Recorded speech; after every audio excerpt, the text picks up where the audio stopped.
名誉大学観光産業専攻入ゼミの発表をしていきたいと思います。よろしくお願いします。よろしくお願いします。私たちはコンテンツツーリズムによる地域活性化と持続性、埼玉県鷲宮町ラキスタを事例としてをテーマに発表していきたいと思います。はじめに研究背景と目的です。近年アニメ、映画、ドラマ、漫画などさまざまなコンテンツを活用して観光振興に用いる事例が増えています。コンテンツツーリズムとは、コンテンツを動機とした旅行行動やコンテンツを用いた観光振興、地域振興を指します。その中でもアニメラキスタによる聖地巡礼として埼玉県鷲宮町がコンテンツツーリズムの成功事例として脚光を浴びています。鷲宮町は商工会が中心となり、さまざまな試みを行った結果、地域とファンが協力した地域振興につながりました。毎年多くのファンが訪れる鷲宮町ですが、継続して訪問してもらうためには飽きさせない取り組みを増やしたリピーター確保が必要です。そこで本研究では、埼玉県の鷲宮町におけるラキスタを事例としてコンテンツツーリズムによる地域活性化と持続性及びリピーター獲得のための手法を明らかにします。次に研究方法です。本研究では令和2年10月20日に一般社団法人久喜市観光協会を対象に新型コロナウイルスの感染予防対策として聞き取り調査を行いました。ラキスタの影響により地域における観光客の割合や観光客の居住地の傾向、旅行形態などを明らかにすることで、鷲宮町での新たなコンテンツ作りのための観光開発を調査結果を踏まえて考察しました。埼玉県鷲宮町は埼玉県の北東部に位置する2006年当時では人口約3万4000人の町でした。しかし2007年4月から9月に放送されたラキスタの舞台の一部となったことで、多くのファンが訪れるようになりました。ラキスタとは4コマ漫画を原作に女子高生の何気ない日常をコミカルに描いた作品です。そして地元鷲宮町商工会が中心となり、さまざまなイベント取り組みを行い、地域振興に発展した結果、アニメのオープニング映像で使われていた鷲宮神社の知名度が向上しました。こちらが鷲宮神社の映像です。鷲宮神社の画像です。放送前の2007年の正月三が日は約9万人でした。しかしアニメ放送後、初詣参拝者は2008年30万人、2009年42万人、2010年45万人と3年間で約5倍となりました。その後も順調に伸ばし続けており、ファンの間では聖地として認識され、今後のコンテンツツーリズムへの発展への期待もできます。次に新しいコンテンツ作りのための観光開発について述べていきたいと思います。最初はラキスタのキャラクターの制服、ヘアメイク、メイクアップができるレンタルショップの設置によるコスプレ体験です。コスプレをしてストーリーの中の背景と同じ場所を歩くことでアニメ通りの疑似体験が可能となります。またサブカルチャーのジャンルとして日本だけでなく海外からの急速な盛り上がりがあるコスプレによりインバウンド効果も期待できます。久喜市観光協会による聞き取り調査の結果、鷲宮町を来訪する観光客はほとんど国内の観光客が占めており、海外からの観光客はスプレー体験は外国人観光客の呼び込みに有効な手段として挙げられます。さらに写真撮影をし、SNS 等に発信することで、ファンによる情報発信がさらなる集客効果を見込めると考えています。次に、地域内の宿泊施設にキャラクターのコンセプトルームを設置することです。これは日帰りが中心で、滞在日数が少ない解決になるとも考えています。聞き取り調査の結果、伏見谷町は観光客の約7割が関東圏から来訪しており、日帰り観光が約7割を占めていました。そのため、コンセプトルームを設置することで、宿泊を目的とした観光形態が生まれる可能性があります。自分の好きなキャラクターの部屋に宿泊できることは、満足度の向上や消費額の向上だけでなく、新規顧客開拓またはリピーターの獲得にもつながります。地域に既存している産業に付加価値をつけることで PR となり、新たな購入にも期待ができます。最後に新たな地域限定グッズ商品を販売することです。心理的に限定商品は消費者の購買欲求を促進する傾向があります。実際に伏見谷町では限定品としてラキスタとコラボした調味料やインスタントラーメンが販売されていますが、取り扱い店舗が少ないのが現状です。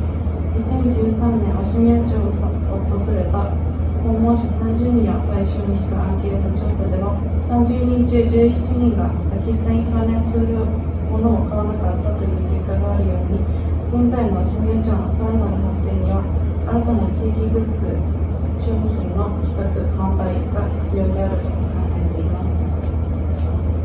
具体的に新たなグッズ商品を2つ紹介していきたいと思います。まず1つ目は伏見谷神社にフォーカスを当てたグッズになります。伏見谷神社は関東最古の大社であり、ラキスタの聖地の一つです。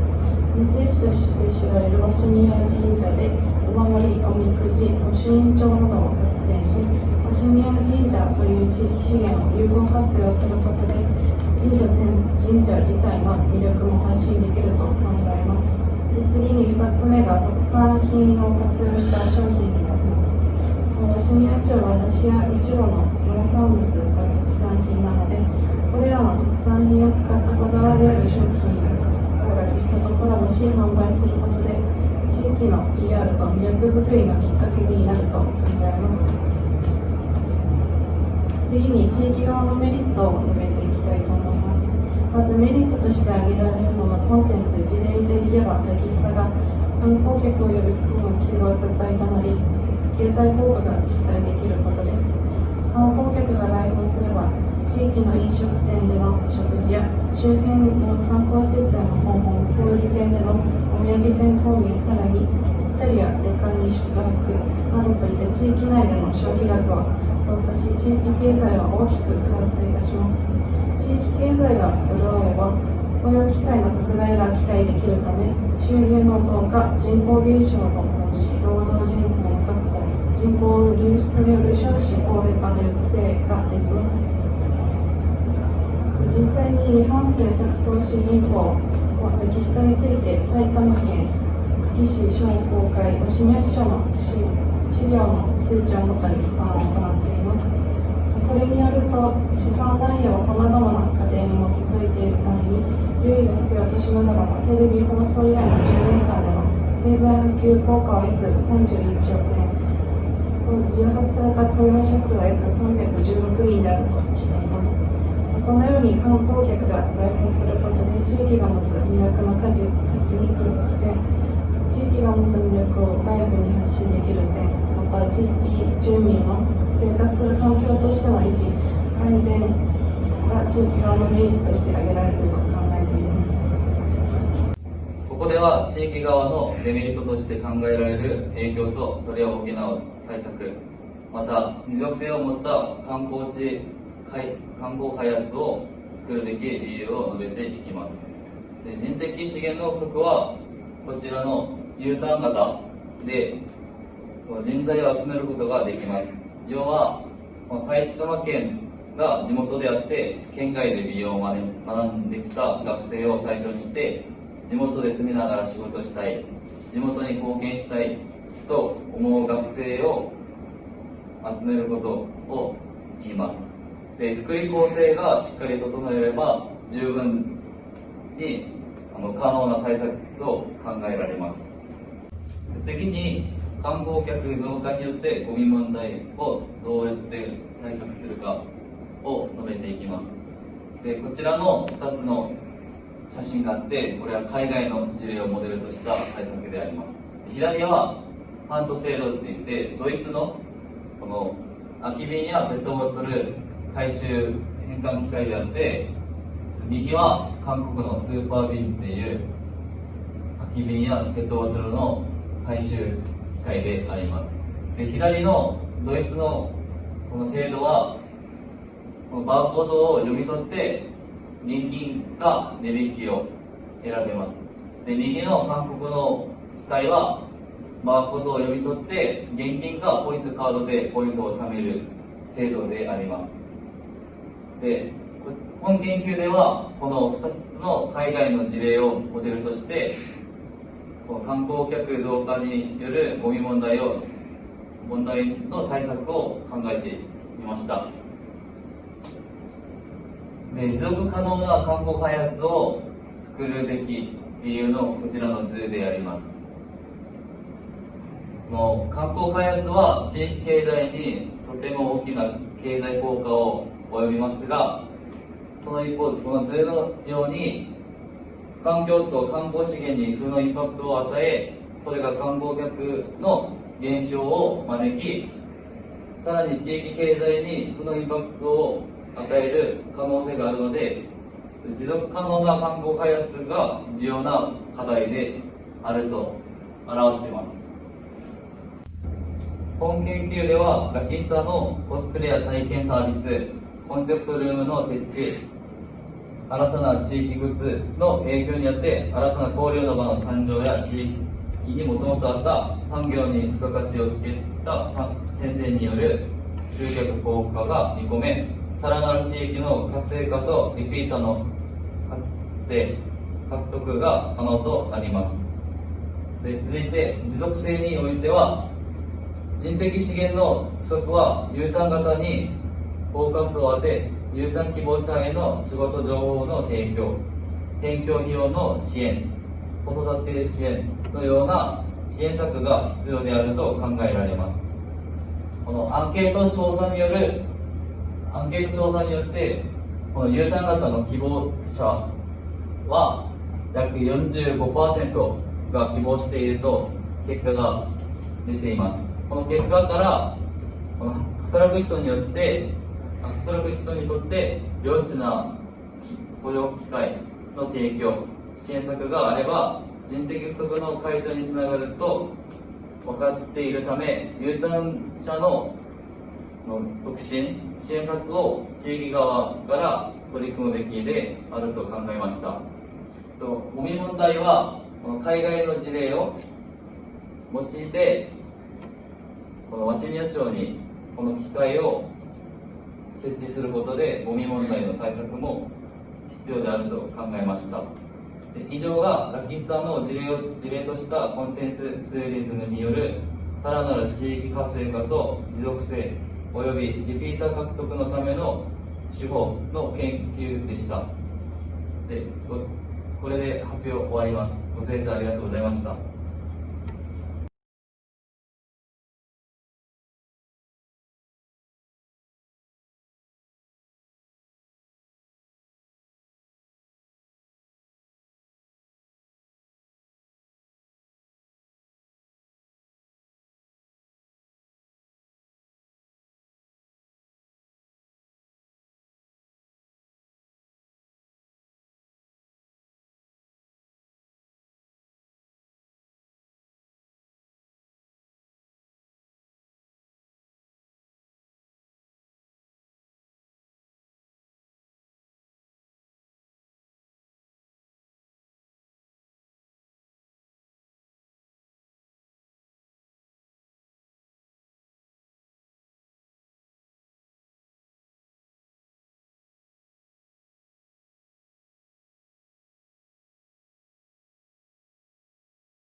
안녕하십니까?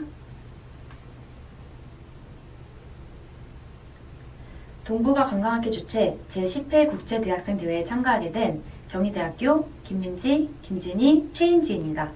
저희 팀은 문화자원의 거점 도시 안동, K방역으로 지켜내다라는 주제로 발표하도록 하겠습니다.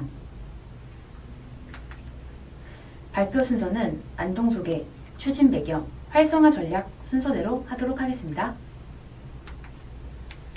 첫 번째로 안동 소개입니다. 안동은 각 시대별로 다양한 역사와 문화유산을 간직하고 있는 우리나라의 역사 문화의 보고이자 우리 민족 정신문화의 가장 중심에 서 있는 곳입니다. 한국에서 가장 많은 문화재를 보유하고 있는 지역인가 동시에 동양의 미학을 고스란히 드러내고 있는 곳이기도 하죠. 안동 지역의 풍부한 문화유산이 전승되는 것은 안동이 가진 가치 지향적 철학에서 알 수 있는데 문화적 변화에 능동적으로 대처하여 문화 수용과 개발에 적극적이었기 때문입니다. 또한 동양의 모든 문화가 안동에 유입돼 있고 가장 한국적인 곳이라 하여 세계문화유산의 한국민속마을로 하회마을이 등재되어 있습니다. 현재 하회마을은 지붕 없는 야외박물관 도시라는 칭송 속에 많은 관광객들에게 사랑을 받고 있습니다. 안동은 한국 정신문화의 수도라고도 하는데 그 이유는 대한민국 미래 천년을 내다보며 안동인의 정신문화와 도덕적 가치를 온 국민이 공유할 수 있도록 승화시켜 나가기 위함입니다. 이렇듯 한국 정신문화의 수도 안동의 정체성은 우리 모두의 자랑스러운 미래 천년의 꿈을 열어가는 한국인의 정신적 가치관으로 이어져 가정과 사회, 나아가 모든 인류가 지향하는 상생의 중심적 사상이 될 것임을 확신합니다. 두 번째, 기획의도입니다. 최근 방영되었었던 인기 드라마 미스터 순샤인이나 가수 진성의 안동역에서라는 안동을 주제로 하는 드라마나 음악이 유명해지면서 안동에 대한 관광객들의 관심 또한 높아지고 있습니다. 안동은 그동안 찜닭이나 하회마을 정도로만 유명해져 있었고 그 밖에 대표적인 명소나 축제 등에 대해서는 많이 알려져 있지 않아 아쉬움이 있습니다. 따라서 몇 가지 방안을 기획하여 안동을 좀 더 관광지로서 발전시키고자 합니다. 안동을 선정한 이유는 한국 정신문화의 본 고장인 안동의 대표적인 관광지가 하회마을이고 그곳의 지리적 특성과 기후, 문화 양식, 문화재로서의 특성, 가치 등을 공부하고 재발견하여 하회마을의 관광지식 습득에 그 뜻을 두고 선정하게 되었습니다.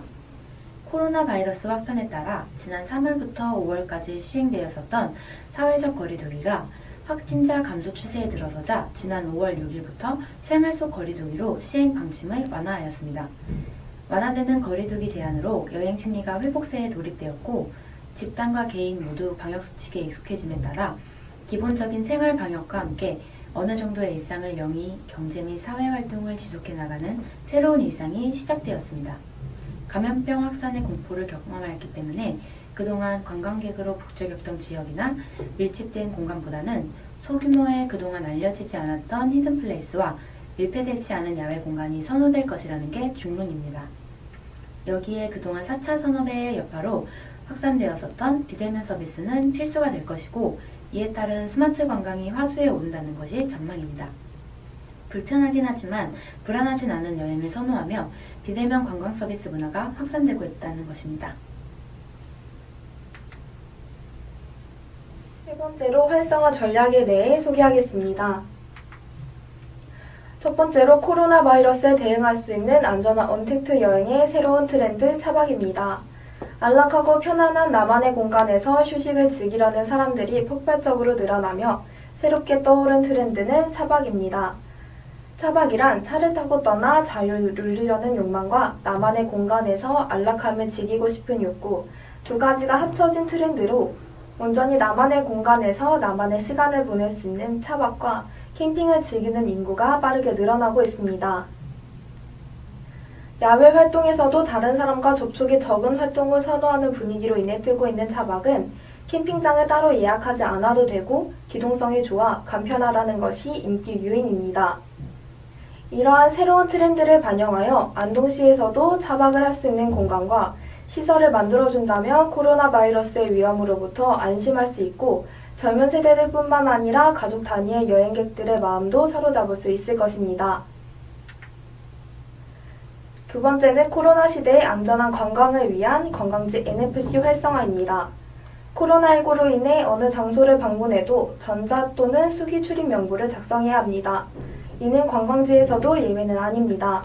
그러므로 관광지 NFC를 이용한 자동 위치 기반 시스템을 설치하여 관광객들의 편리성을 증가시키고 관광객들의 동선 또한 쉽게 파악할 수 있어 코로나 방역에 큰 도움이 될 것이라 생각합니다. 이 중 NFC란 Near Field Communication의 약자로 약 10cm 이내의 가까운 거리에서 데이터를 교환할 수 있는 무선 통신 기술을 말합니다. 안동을 방문하는 관광객들에게 방문하는 관광지마다 전자 또는 수기 출입 명부를 일일이 작성하는 불편함을 줄이고 만약 관광지에 코로나 확진자가 발생하더라도 NFC 위치 기반 시스템으로 더 빠르게 확진자들의 이동 동선을 확보하여 신속한 대체와 코로나 확진자의 동선 겹침을 예방할 수 있다는 안정성까지 얻을 수 있을 것입니다. 또한 한국의 발전된 IT 기술을 다시 한번 알릴 수 있는 기회도 볼 수 있습니다. 세 번째로 안동의 아름다움을 알리는 포토스팟입니다. 저희는 안동의 6가지 포토스팟을 코스로 선정했습니다. 이곳들은 모두 안동에서 볼거리가 많고 경관이 훌륭한 곳들입니다. 이렇게 선정된 6가지의 관광지들을 안동 관광 홍보 책자나 공식 SNS에 올려 관광객들이 안동에 더 쉽게 접근할 수 있도록 합니다. 포토스팟으로 구성된 여행 일정을 만들면 멋진 사진을 공유하여 SNS를 많이 이용하는 젊은 층들을 공략할 수 있으며 안동을 홍보하는 데 효과적일 것입니다. 저희가 추천한 코스는 안동역 출발을 먼저 하여 신세동 벽화마을, 월령교, 낙강 물길공원, 만유정, 부용대, 병산서원입니다. 첫 번째로 신세동 벽화마을입니다. 가파른 골목마다 벽면에 재미있는 그림이 그려져 있고 동물 조형물로 아기자기하게 꾸며져 있습니다. 높은 달동네에 있어 안동 시가지가 다 내려다 보이는 탁 트인 시야와 펼쳐지는 풍경이 아름다운 곳입니다. 두 번째로는 월룡계입니다. 안동의 하이라이트로 불리는 이곳은 우리나라에서 가장 긴 나무다리이며 달과 연관이 많은 지역 유래로 월령교의 이름만 만들어졌습니다. 밤에 보이는 다리의 모습이 매우 아름다운 곳입니다. 세 번째는 낙강 물길공원입니다. 이곳은 소풍 장소, 가족, 나들이 코스로 제격인 곳입니다. 한국의 지베른이라 불리는 낙강 물길공원은 안동 비밀의 숲이라고도 불립니다. 곳곳에 숨어있는 포토존에서 사진을 찍으며 마치 모네가 된 듯한 환상을 가져다 줍니다. 안동로를 오르며 안동댐을 한눈에 내려보다 볼 수 있기 때문에 이곳이 인기가 많은 곳입니다. 네 번째로는 만유정입니다. 이곳은 나무로 만들어진 가장 긴 달의 야경 출사지로 미스터 션샤인 드라마 촬영지로도 유명한 곳입니다. 다섯 번째는 부용대입니다. 부용대의 이름은 하회의 북쪽에 있는 언덕이라는 뜻으로 아래에 낙동강이 굴비쳐 흐르는 곳에 옥연정사, 겸암정사, 화천서원이 자리하고 있습니다. 마지막으로 안동 병산서원입니다. 이곳은 조선시대 대표적인 유교 건축물로서 서예 유성룡 선생께서 제자들을 가르치던 곳입니다. 또한 한국의 사원으로 유네스코 세계유산에 등재된 곳이기도 합니다. 네 번째 활성화 전략은 안동 하이마을 예약제 코로나 바이러스 감염 우려에서 벗어날 수 있는 프라이빗 여행입니다. 안동 하이마을은 경상북도 안동시 풍천면에 위치한 전통 민속마을입니다. 코로나19는 관광활동 동반자에게도 큰 변화를 가져왔는데 감염 가능성을 최소화하기 위해 안전이 최대한 담보된 가족 단위의 소규모 관광활동이 증가한 것으로 분석되었습니다. 이러한 점을 이용해 하이마을의 입장을 가족 단위인 10인 이하로 소규모 단체 입장 제한을 하고 한 사원당 시간 예약제로 운행한다면 코로나 바이러스 감염의 위기로부터 벗어날 수 있을 것입니다. 다음은 뚜벅이 여행자도 쉽게 여행하는 차 투어입니다. 안동은 주요 관광지별로 거리가 멀고 시내버스 운행 횟수가 적어 뚜벅이 여행자들이 여행하기에는 다소 불편함이 있습니다. 이를 보완하기 위해 만든 차 투어는 관광 택시, 전동 킥보드, 자전거 등을 이용하여 관광하는 방법입니다. 자가운전이 어렵거나 대중교통을 이용하기 어려운 관광객들과 관광 택시의 값이 부담스럽거나 혹은 관광 택시보다 더 자유롭게 여행을 원하는 사람들이 그 대상입니다. 첫 번째로 관광택시 운행자를 대상으로 관광 안내 및 서비스 등 소양 교육을 진행해 관광지 안내와 맛집, 축제 소개 등 맞춤형 관광 서비스를 제공하는 가이드 역할을 수행하도록 합니다. 이때 운행자는 상시 마스크를 착용하고 손소독제 비치 등 방역수칙을 준수하에 안전하게 운행합니다. 두 번째로 안동시에서 지역버스터미널, 기차역과 연계하여 관광택시를 예약제로 운영하는 맞춤형 콘텐츠를 만듭니다. 이로 인해 편리성 제공과 관광객들의 만족도를 높입니다. 세 번째로 공유 킥보드와 공공 자전거 등을 이용하여 여행 프로그램을 구성해 골목골목을 자세히 여행하고 안동의 명소 등을 방문해서 스탬프 모으기 등의 콘텐츠를 이용합니다. 관광택시는 강릉, 부산, 제주도 등 이미 여러 군데에서 시행 중인데 관광객들의 만족도가 꽤 높은 편입니다. 이러한 관광택시 운영이 침체한 지역경제 활성화에 도움을 줄 것으로 예상이 되며 코로나19 이후 변화한 여행 트렌드에 맞춰 관광 프로그램을 개설하여 운전이 어려운 노년층, 젊은층, 유아를 동반한 가족 등도 편하게 여행할 수 있어 안동이 관광지로서의 매력도가 높아질 것입니다. 또한 친구, 가족 등 소규모 단위로 여행할 수 있기 때문에 코로나19로부터 안전하게 여행할 수 있을 것입니다. 마지막으로 전통 놀이터 민속촌 활성화입니다. 여러분들은 민속촌 하면 어떤 이미지가 가장 먼저 떠오르시나요? 사극, 드라마나 영화를 찍는 장소? 어린 시절 수학여행으로 가보았던 추억의 장소? 2012년도 이전까지의 민속촌은 우리에게 이런 이미지로 남아 있었습니다. 하지만 그 이후의 민속촌은 더 이상 고루하고 낡은 장소로 기억되지 않습니다. 용인의 한국민속촌은 캐릭터를 이용한 마케팅으로 온라인을 넘어 오프라인에서도 이어가고 있습니다. 다재다능한 캐릭터 아르바이트생들의 활약으로 중장년층들이 주 관람객이었던 한국민속촌은 이제 20에서 40대 관람객이 전체 관람객의 80% 이상을 차지하는 젊은 전통 놀이터로 거듭나고 있습니다. 온라인과 오프라인의 경계를 허물고 기업과 고객의 경계를 허무는 한국민속촌의 마케팅은 진정한 쌍방향 커뮤니케이션을 실현하고 있습니다. 한국민속촌은 캐릭터를 내세움으로써 SNS에서는 딱딱한 기업의 홍보가 아닌 친밀한 개인의 이야기처럼 고객이 인식할 수 있게 만들었고, 오프라인에서는 직접 고객과 접촉하여 고객의 브랜드를 체험할 수 있도록 했습니다. 이러한 용인의 민속촌을 벤치마킹하여 안동 민속촌에도 각자의 배역을 정하고 그 배역에 맞는 안동의 전통 가면을 쓰고 민속촌 내를 돌아다니며 관광객들에게 보는 즐거움을 주고 고객 참여가 가능한 다양한 체험 프로그램을 기획한다면 관광객들에게 안동 민속촌에 대한 친숙한 이미지를 주며 기존의 지루한 민속촌이라는 이미지를 타협할 수 있을 것입니다. 이상으로 발표를 마치겠습니다. 감사합니다.